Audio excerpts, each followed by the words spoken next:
Hey everybody, Alex from SeemsGoodMagic.com here, and we are back doing another Ixalan Intermediate Swiss Draft League.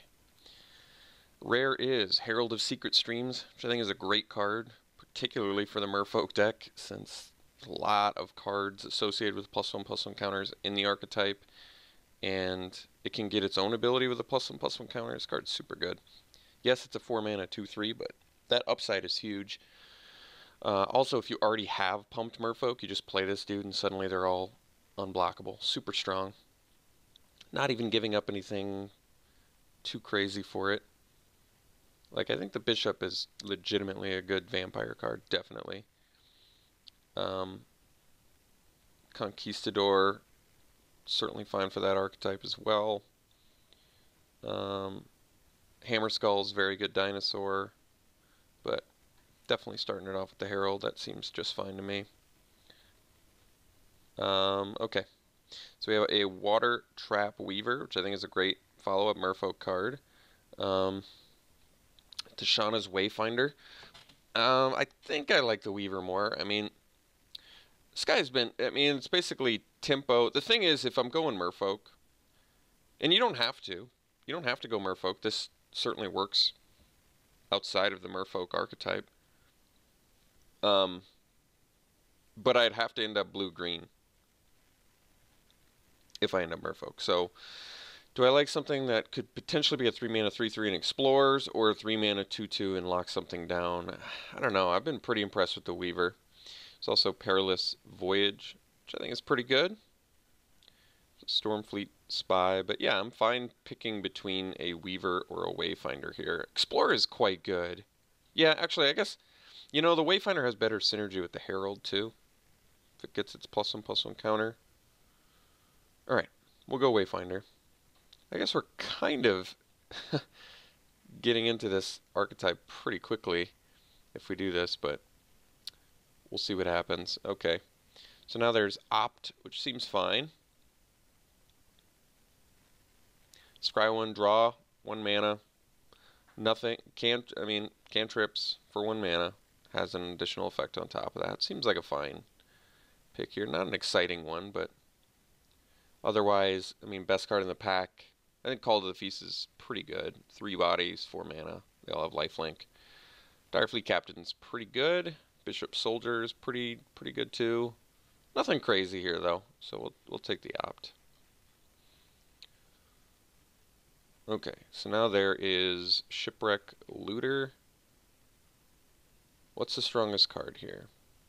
It's probably the Looter. Looter's pretty decent. 2 mana, 2/1, so it's already a 2-drop, not bad. And then loots if you raid, which is certainly not bad either. Otherwise, the best card is probably the Thrash of Raptors, but we'll take the Looter and see what. Ooh, River Sneak's a great pickup. If we end up making the Merfolk work, River Sneak's a great card to have. A little raid generator, unblockable, gets pumped. Otherwise, there's a Windstrider and a Deeproot Warrior, which are also Merfolk. But we'll take the River Sneak. Be happy enough about that. Okay, so now there's Dive Down, which we could take just to cut blue.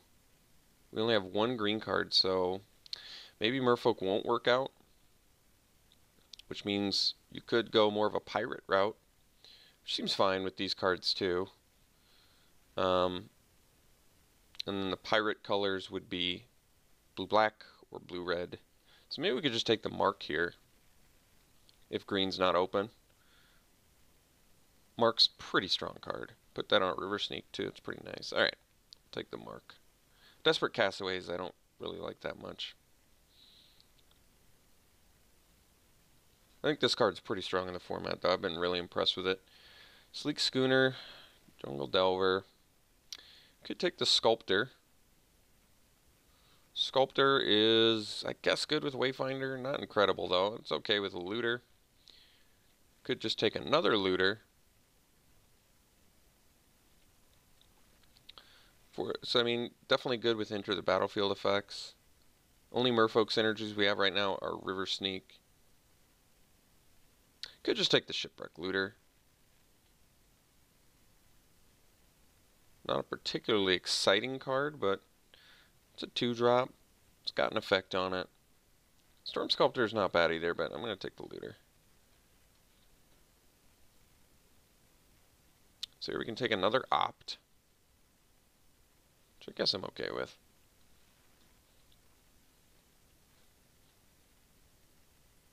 So wield a Wily Goblin. Otherwise, there's Vicious Conquistador, which is okay if you're in like beatdown. Definitely seems like green's not going to be an option here. Let's go take the Blight Keeper, actually. I kind of like this card. It's evasive, so it's going to work well for our raid dudes. I think that effect can totally kill somebody. Alright. We'll take the Blight Keeper. Another Op. Jeez. Rummaging Goblin's pretty decent. Duress. How many Opts can you play? I don't think can you just go... I don't think you can go infinite on Opt, can you? Maybe you can. I don't actually know. There's also Slash of Talons wheeling, which is interesting. But having a Mark and a Blight Keeper, not a bad start for black. I guess we'll take Duress. It feels like we really would not need another Opt. Another Blight Keeper, though, is very nice. There's also Raider's Wake, which is probably not that good. But we'll take the Blight Keeper. Fire Cannon, Spreading Rot. Well, Spreading Rot's probably a fine sideboard card if you're playing against lands that need to be destroyed. Fire Cannon in probably unnecessary most of the time, but in blue-black more so because should be able to find removal. Now there's some green cards. Second to last pick there. I'm going to take it anyway, just in case. Okay, so not exactly sure what's going on. Ooh, well, then we just open Hostage Taker. Yeah, this card's super strong. And I think it's worth like a boatload of tickets too, which definitely means it's made its way into Constructed, I'm sure. Alright, it went down. It was at, holy, it was at 13 at one point. Well, it's at 5 now, but that is crazy. Alright, it's a great card. Very, very strong card. Very happily taking it.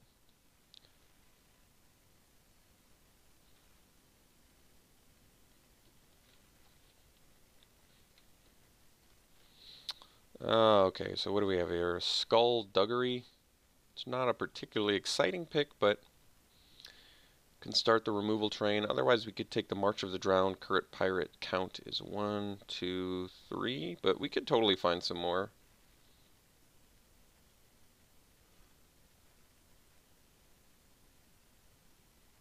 It's a good value card to have. We're in Pirate colors, so we could get a few. It's a way to get some card advantage. Otherwise, Skullduggery is some pretty reasonable removal, killing X1s all day for 1 mana.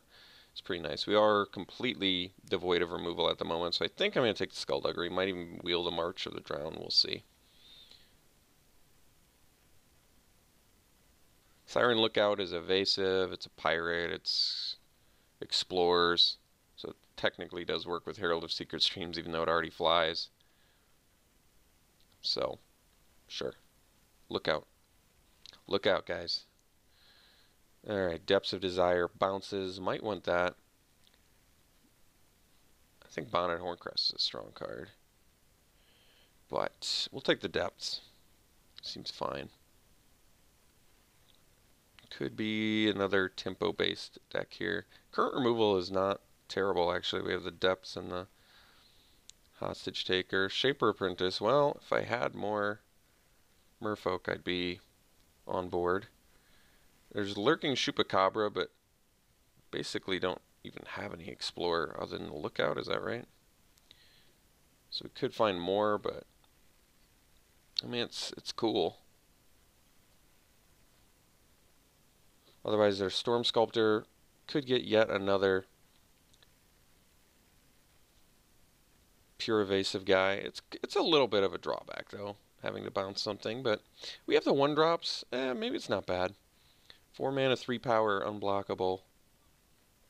It's probably... I'm trying to think how much Explorer we could hope to see. I feel like we're not going to see a lot of Explorer in these colors. I feel like it's more of a green thing. Maybe I'm wrong. And then we get past one immediately. Yeah, and I think it's the pick, too. But we'll take the Seeker Squire.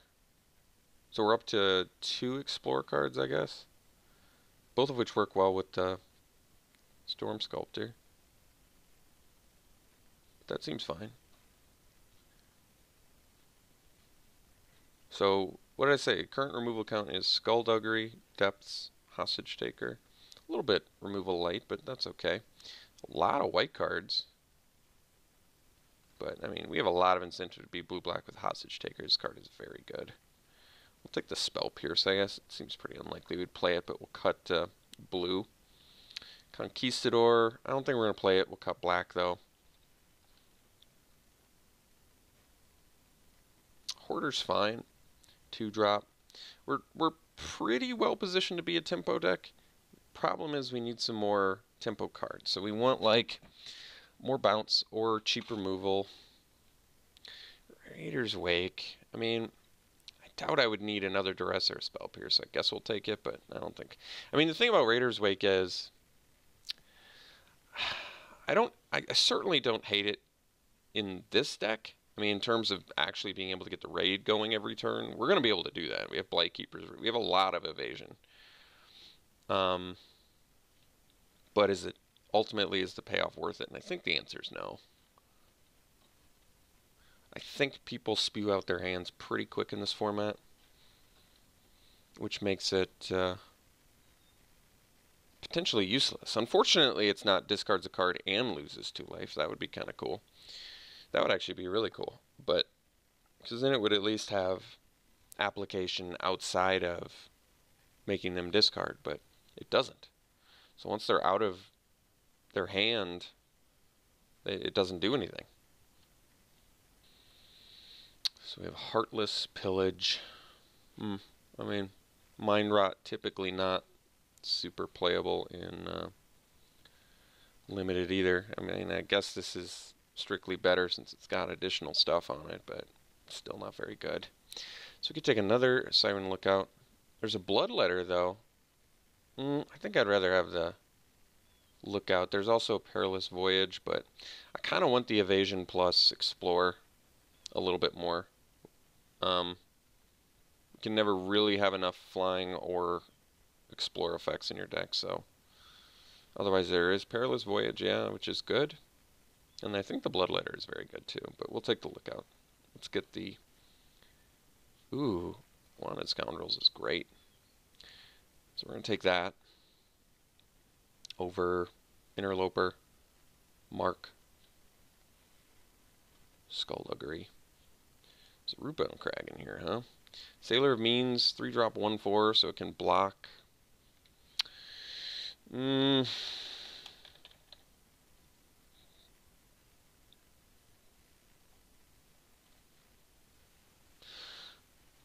Huh. I'm trying to think if I would play a Sailor of Means. I don't think that we need treasure in here so much.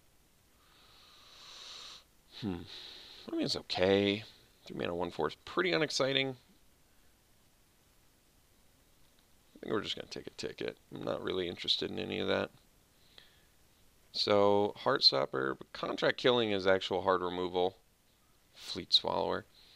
We're just going to do Contract Killing. Get a kill spell. Be happy enough about that. So we could take another Skullduggery, which I guess I'm okay with. I don't see why not.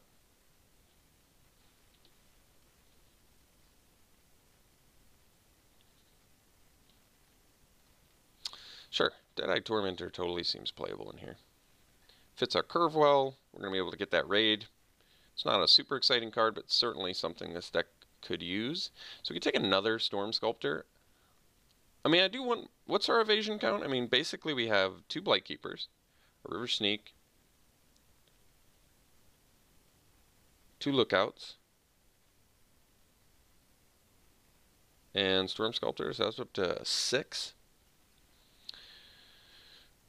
Let's make it 7. Herald of Secret Streams is pretty bad in here. We don't even have a... No, we have a couple Explore cards, but they already evade, so it seems kind of pointless. It does. It's also Queen's Agent, which is probably pretty playable too, but we'll take the second Sculptor. Another Tormentor seems good.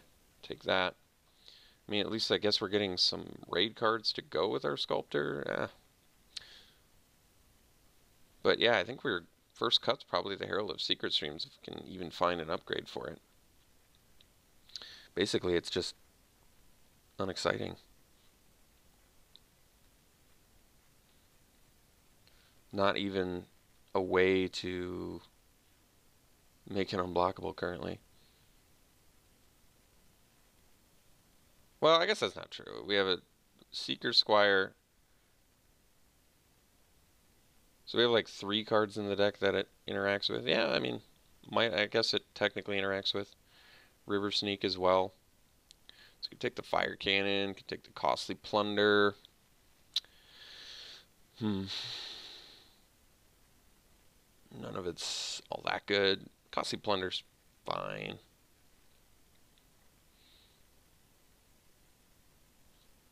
Probably not going to play the cannon. Alright. Getting a mark back is great. We'll definitely play 2 marks. I feel like you slap that on a Storm Sculptor and they can't answer, you just win. So, that seems okay. Duress number 2.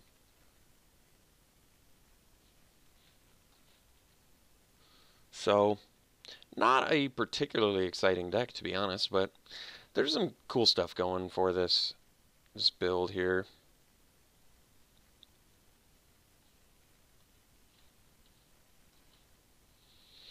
Weird to see the Herald of Secret Streams not be able to do anything, but I mean, do I want to play something instead? I don't know about main decking like a Costly Plunder. Not in love with that.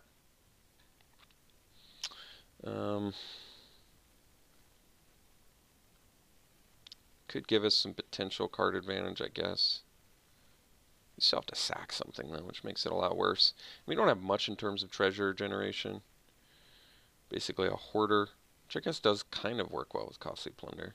Either you sack the hoarder and get a treasure, or you sack this already dies and you get a treasure and you sack that.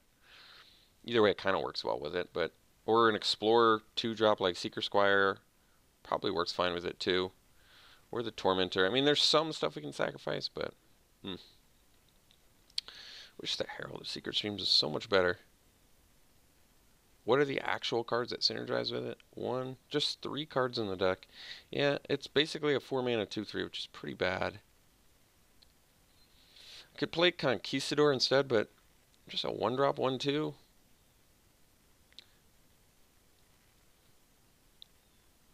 Guess it generates raid, but no evasion. Could do dive down for some protection. It's a combat trick, I guess. Yeah, it's not the worst. 1-mana hexproof, protects your hostage taker, protects your mark creature. Okay, you know what? I convinced myself. We'll try out the dive down main deck.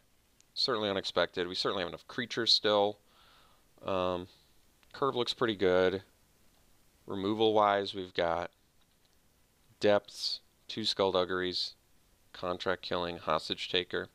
So not bad. Okay, yeah. It's actually looks reasonable to me. It's not. There's nothing like super flashy. I guess hostage taker actually is pretty flashy, but everything else is not super exciting. We're gonna do an 8/8 split. They agree. Yeah, blue-black. Not a themed deck, but we have raid. We've got removal. We have some value. We have evasion. It's not super flashy looking, but we'll see what happens with it. So we'll run it like this. We'll see you run one.